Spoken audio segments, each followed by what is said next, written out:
যারা শুধুমাত্র ক্লাসরুম না, ক্লাসরুমের বাইরেও একজন পরিপূর্ণ মানুষ হিসেবে গড়ে উঠতে ঠিক কীভাবে জীবনাচরণ করা উচিত, কীভাবে জীবনযাপন করা উচিত, সেটি আমাদেরকে শিক্ষা দিয়েছেন। আমার অনেক কথা মনে আসছে, কিন্তু একটা কথা যদি আজকের কথাটাই বলি, আমি টুপি ছাড়া এসেছিলাম, আমার একজন শিক্ষক আমাকে টুপি পরিয়ে দিয়েছেন।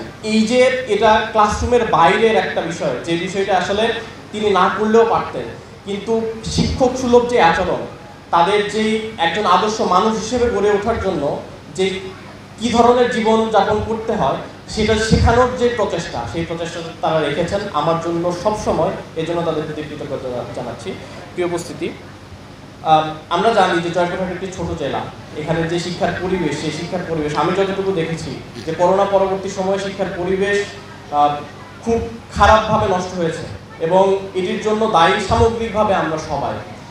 কিন্তু একই সাথে আসার দিক হচ্ছে যে এখন পর্যন্ত এই ছোট জেলা থেকেও অনেকেই বেড়ে উঠছেন, যারা তাদের নিজের প্রচেষ্টায় তারা সামগ্রিকভাবে এই জেলার যেই সার্বিক যেই শিক্ষার পরিবেশ, সেই শিক্ষার পরিবেশের বাইরে যেও তারা ভালো করছেন বিভিন্ন সেক্টরে। আমার সকলের প্রতি আহ্বান থাকবে যে শিক্ষা নিয়ে আমরা যারা কাজ করি, আমরা যারা শিক্ষার্থীদের নিয়ে কাজ করি, তারা যাতে আরও বেশি অ্যাটেন্টিভ হই।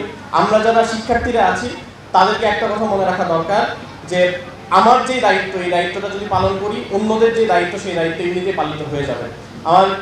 আমার এখনো মনে আছে যে এই মাদ্রাসায় আমি যখন পড়াশোনা করেছি, তখন আমি দেখেছি যে আমি শুধুমাত্র একজন বা দুইজন নিয়ে আমার শিক্ষক আমাকে পড়িয়েছেন, এরকম স্মৃতি আমার আছে। আব্দুল আন্নান হুজুর বলে গিয়েছেন, আমার শিক্ষক উপস্থিত আছেন যারা শুধুমাত্র একজন ছাত্রকে নিয়ে পুরো ক্লাস পরিচালনা করেছেন। উনি হয়তো এই ক্লাসটা পরিচালনা না করতেও পারতেন, কিন্তু তার দায়িত্ববোধের জায়গা থেকে তারা এই কাজগুলো করেছেন যাতে আমরা যারা আগ্রহী আছি তারা যাতে ভালো করি। তো সামনের দিনে ভালো করার সবচেয়ে ভালো উপায় হচ্ছে যে আমরা যদি আগ্রহী হই, আমরা যদি ভালো করার জন্য নিজ থেকে এগিয়ে আসি। এই মাদ্রাসার যে অবকাঠামোগত ব্যবস্থা আছে, এই মাদ্রাসার যে যোগ্য শিক্ষক মণ্ডলী আছেন, প্রত্যেকেই তাদের জায়গা থেকে সর্বোচ্চ আন্তরিক বলে আমি মনে করি, এবং আমি সাক্ষ্য দিচ্ছি যে আমি যতদিন ছিলাম সেই শিক্ষক মহোদয়রাই এখনো পর্যন্ত আছেন। তারা কতটুকু আন্তরিক সেটা সাক্ষ্য আমি দিতে পারি। হিরন আরও মিনারেল ওয়াটার মাত্র 50 পয়সায় প্রতি লিটার। সেজন্য প্রত্যেকের প্রতি আমি অনুরোধ করব যে ভালো করার জন্য, স্বপ্ন দেখার জন্য অবশ্যই আমাদের নিজেদেরকে আন্তরিক হতে হবে। সর্বপ্রথম প্রিয় উপস্থিতি, আমি তোমাদের উদ্দেশ্যে 3টা কথা বলবো। প্রথম বিষয়টা হচ্ছে যে আমরা মাদ্রাসার ছাত্র হিসেবে হীনমন্যতায় ভুগি অনেক বেশি।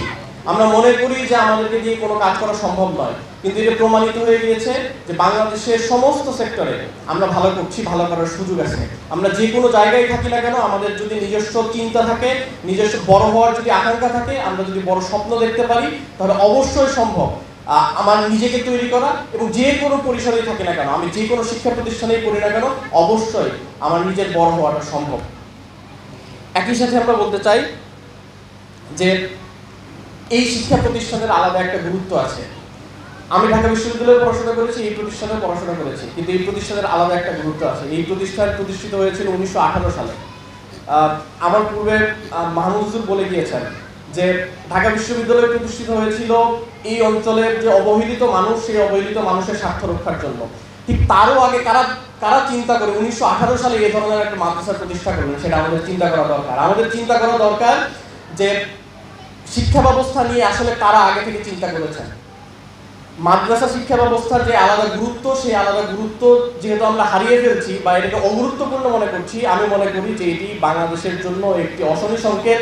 আমরা যদি এখনই সতর্ক না হই, আমরা যদি মাদ্রাসার গুরুত্ব বুঝতে না পারি, তাহলে যে নৈতিক বিপর্যয় আমরা দেখতে পাচ্ছি সারা দেশে, এই নৈতিক বিপর্যয় আরও বেশি সংকটপূর্ণ হবে এবং আমরা হয়তো এই বিপর্যয় থেকে বের হতে পারবো না।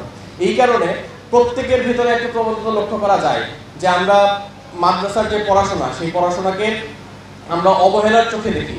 আমরা দেখি যে এখানে দাখিল পাশ করে বের হয়ে যাবো, আলিম পাশ করে বের হয়ে যাবো। আমি আপনাদের যদি অনুরোধ করব যে প্রত্যেকটা জায়গা থেকে ভালো করার সুযোগ আছে। আপনারা এই হীনমন্যতা থেকে বের হয়ে আসবেন এবং একই সাথে নিজেকে তৈরি করার জন্য যে যোগ্যতাগুলো অর্জন করা দরকার, যে দক্ষতাগুলো অর্জন করা দরকার, সেগুলো যদি অর্জন করেন, আপনি যেই জায়গায় থাকেন না কেন, অবশ্যই আপনার সেই স্বপ্ন পূরণে এটি সার্থক একটা ভূমিকা পালন করবে।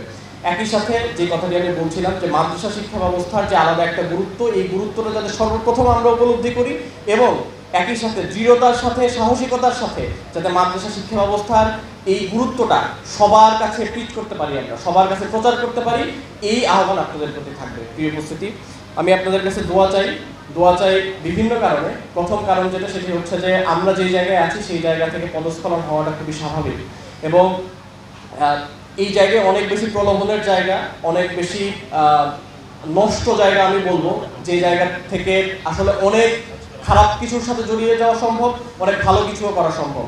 আপনাদের কাছে দোয়া চাইব যাতে আল্লাহ আমাদেরকে এই তৌফিকটা দান করেন, আমরা যে স্বপ্ন সবাইকে দেখিয়েছি, যে সুন্দর ক্যাম্পাস গড়ার, সুন্দর শিক্ষা প্রতিষ্ঠান গড়ার, শিক্ষা নিয়ে কাজ করার যে স্বপ্ন আমরা দেখিয়েছি সবাইকে, সেই স্বপ্ন যাতে আমরা বাস্তবায়ন করতে পারি। একই সাথে এই পজিশনের কারণে বা এই জায়গায় আসার কারণে আল্লাহ যাতে আমাদের কারোরই মনে কোনো ধরনের অহংকারের সৃষ্টি না করেন, অহংকার দেখানোর মাধ্যমে পরীক্ষা বা কোনো ধরনের এই পজিশনের মাধ্যমে কোনো পরীক্ষামূলক কোনো পরিস্থিতিতে যাতে না ফেলেন, বরং আমাদের কাজগুলো যাতে সহজ করে দেন, এই দোয়া চেয়ে আমি আমার কথা শেষ করছি। সকলের প্রতি কৃতজ্ঞতা জানিয়ে আসসালামু আলাইকুম ওয়া রাহমাতুল্লাহ।